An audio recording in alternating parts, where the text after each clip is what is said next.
Hello defence lovers, आज की top headlines कुछ इस प्रकार है। सीमा पर आर्टिलरी पोजीशंस को तैयार करके चीन फिर से दे रहा है भारत को धोखा। भारत का 5th जनरेशन फाइटर 2029 तक हो जाएगा तैयार अपने फुल प्रोडक्शन के लिए। सुरक्षा कारणों के चलते इंडियन एयरफोर्स रिप्लेस करेगी HAL की रेडियो सिस्टम्स को इजराइल के रेडियो सिस्टम से। पाकिस्तान और चीन के बीच साइन हुई है बायो वॉरफेयर कैपेबिलिटी को बढ़ाने वाली एक सीक्रेट डील और जल्द ही सामने आएगा DRDO का स्वदेशी man portable air defence system. आज की पहली खबर पूर्वी लद्दाख से है।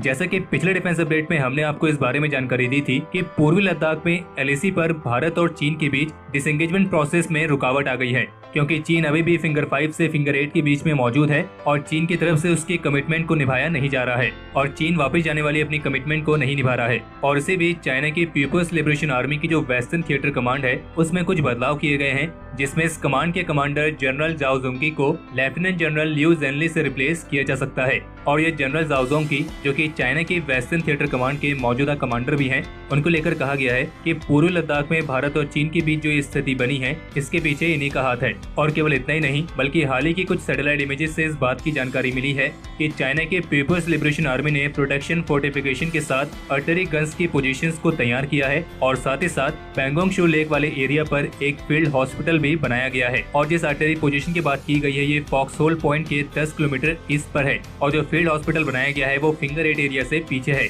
लेकिन भारत ने भी चाइना की गतिविधि को देख के इस जगह पर अपनी मिरर डिप्लॉयमेंट कर रखी है, यानी कि साफ है कि चीन इस विवाद को इतनी जल्दी खत्म करना नहीं चाहता है। और जबकि इसके अलावा आज रक्षा मंत्री राजनाथ सिंह ने इजरायली रक्षा मंत्री के साथ टेलीफोन पर एक बातचीत की है और इस दौरान पूर्वी लद्दाख में चीन के साथ चल रहे स्टैंड ऑफ पर भी बातचीत की गई है। और जबकि गुरुवार को भारत की तरफ से बयान सामने आया है कि अगर भारत और चीन के बीच बायलैटरल रिलेशनशिप को बनाए रखना है तो उसके लिए LAC पर शांति और स्थिरता को कायम करना बेहद जरूरी है। और जब तक LAC पर यह कायम नहीं होती है तब तक भारत और चीन के बीच बायलैटरल रिलेशंस अच्छे नहीं हो सकते हैं। और ये बयान भारतीय विदेश मंत्रालय के प्रवक्ता अनुराग श्रीवास्तव की तरफ से आया है और साथ ही उन्होंने इस बात की भी जानकारी दी है कि जल्द ही working mechanism for consultation and coordination के फ्रेमवर्क के तहत भारत और चीन के बीच डिप्लोमेटिक लेवल्स की एक और बातचीत आयोजित की जाएगी। हालांकि डिप्लोमेटिक लेवल की बातचीत आज शुक्रवार को आयोजित किए जाने की संभावना थी, लेकिन फिलहाल अभी तक इस पर कोई नया अपडेट सामने नहीं आया है।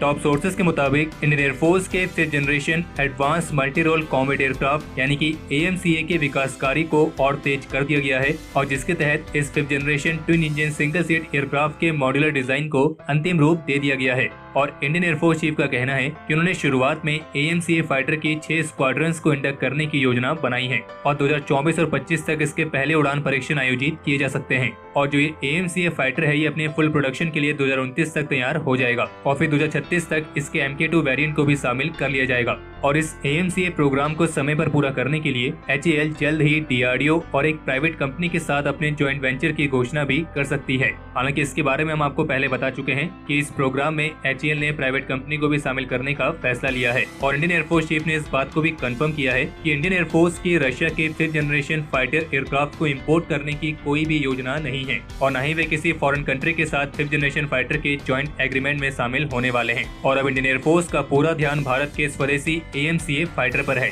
और जबकि AMCA फाइटर के स्वदेशी AESA रडार को लेकर उनका ये कहना था कि स्वदेशी AESA रडार को आने में काफी लंबा समय है, क्योंकि 2018 में इसके प्रोटोटाइप डिजाइन और R&D के लिए करीब $60 मिलियन का बजट पास किया गया था। और इस प्रोजेक्ट को भी रशिया के FGFA फाइटर की तरह ही टेक्नोलॉजी और नॉलेज ट्रांसफर चैलेंजेस का सामना करना पड़ा है, क्योंकि कोई भी देश अपनी स्टेल्थ टेक्नोलॉजी को शेयर करने के लिए तैयार ही नहीं है। यानी कि शुरुआत में हर कोई ये कह तो देता है कि वो ट्रांसफर ऑफ टेक्नोलॉजी के लिए तैयार है, लेकिन बाद में पता लगता है कि वो ट्रांसफर ऑफ टेक्नोलॉजी थोड़ी सी है।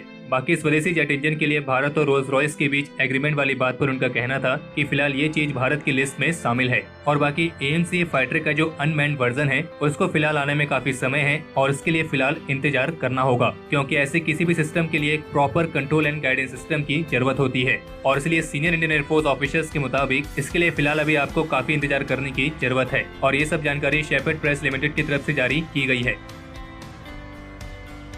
इंडियन एयरफोर्स ने अपने फाइटर एयरक्राफ्ट में इस्तेमाल होने वाले HAL द्वारा बनाए गए इनकॉम सॉफ्टवेयर डिफाइंड रेडियोस को Israeli company Rafael advance defence system limited द्वारा बनाए गए पीनेट सॉफ्टवेयर डिफाइंड रेडियो से रिप्लेस करने का फैसला लिया है। और इंडियन एयरफोर्स के फाइटर्स के लिए इजरायली ओरिजिन के ये पीनेट सॉफ्टवेयर डिफाइंड रेडियोस अक्टूबर महीने से हैदराबाद में ही बनाए जाएंगे। और इंडियन एयरफोर्स ने इसकी करीब 1000 यूनिट्स के लिए ऑर्डर दिए हैं, जिनमें से 400 डायरेक्टली इजराइल से सप्लाई किए जाएंगे और जबकि बाकी के भारत में हैदराबाद में ही बनेंगे। और इंडियन एयरफोर्स अपनी पूरी फ्लीट से HAL द्वारा बनाए गए इनकॉम सॉफ्टवेयर डिफाइंड रेडियोस को हटा देगी। और जबकि CAG की तरफ से भी 2011 में चेतावनी जारी की गई थी कि HAL द्वारा बनाए गए इनकॉम सॉफ्टवेयर डिफाइंड रेडियो सिस्टम्स में कई कमियां हैं और ये सिक्योर नहीं है, लेकिन CAG की चेतावनी के बावजूद भी अभी तक इंडियन एयरफोर्स के कई फ्रंटलाइन एयरक्राफ्ट में इनका इस्तेमाल किया जा रहा है। यानी कि भारत सरकार को इतना लंबा समय लग गया ये समझने में कि ये सिस्टम बिल्कुल भी सिक्योर नहीं है और अब जाकर इन्हें इजराइल के सिक्योर सिस्टम से रिप्लेस किया जा रहा है। और बता दी कि जो ये सॉफ्टवेयर डिफाइंड रेडियोस, जिन्हें शॉर्ट फॉर्म में SDR कहा जाता है,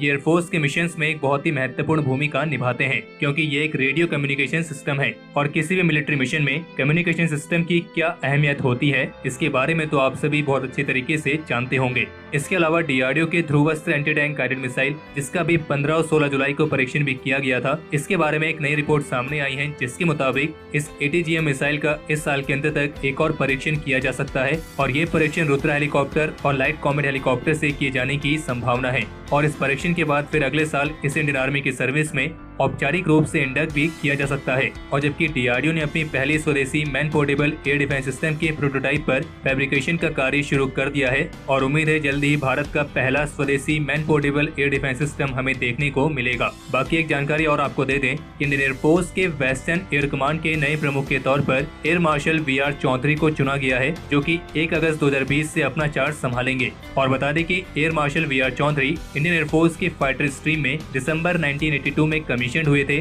और इस सितंबर 2019 में राफेल फाइटर्स को भी उड़ा चुके हैं।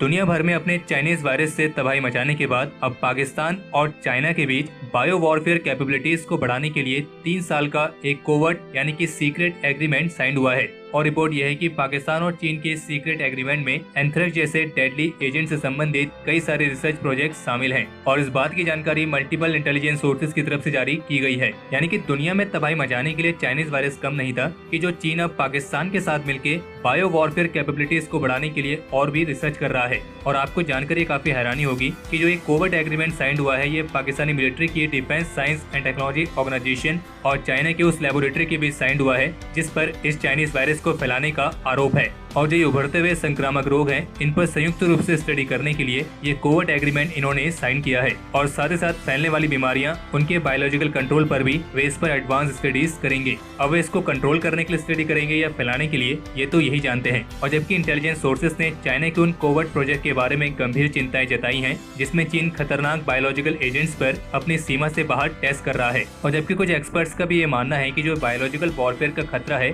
ये पिछले कुछ सालों में काफी ज्यादा बढ़ गया है, क्योंकि चाइना इस तरह की बायोलॉजिकल वॉरफेयर कैपेबिलिटीज के लिए DNA रिसर्च पर काफी सक्रिय रूप से काम कर रहा है, जिसका सीधा संबंध चाइना द्वारा उसकी बायोलॉजिकल वेपन कैपेबिलिटी को बढ़ाना है।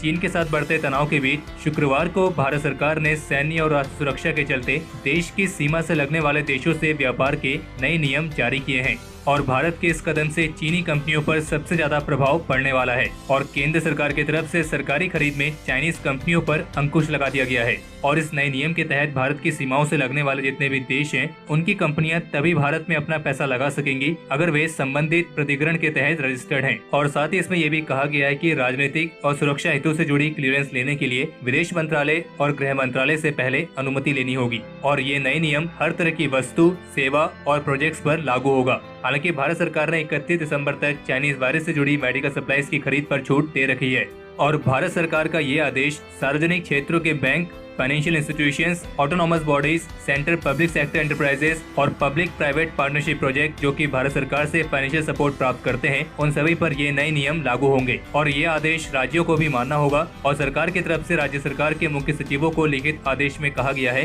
कि राज्य सरकारें भी देश की सुरक्षा में अहम भूमिका निभाती हैं। हालांकि भारत सरकार ने अपने इस नए नियम में चीन का कोई अलग से नाम नहीं लिया है, बल्कि ये नियम भारतीय सीमा से लगने वाले सभी देशों पर लागू होंगे। लेकिन एक तरीके से देखा जाए तो ये खास करके चीन के लिए ही है।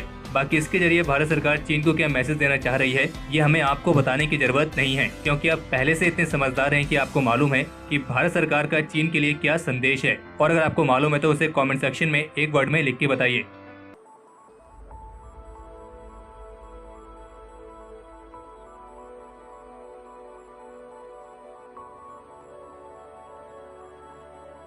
तो हमारे आज के इस एपिसोड के लिए इतना ही। अगर आपको यह एपिसोड पसंद आया हो तो इस वीडियो को लाइक करें, और अगर आपका कोई सवाल या फिर सुझाव हो तो उसे कमेंट सेक्शन में शेयर करें। बाकी अगर आपने इस चैनल को सब्सक्राइब नहीं किया है तो इस चैनल को सब्सक्राइब करना ना भूलें।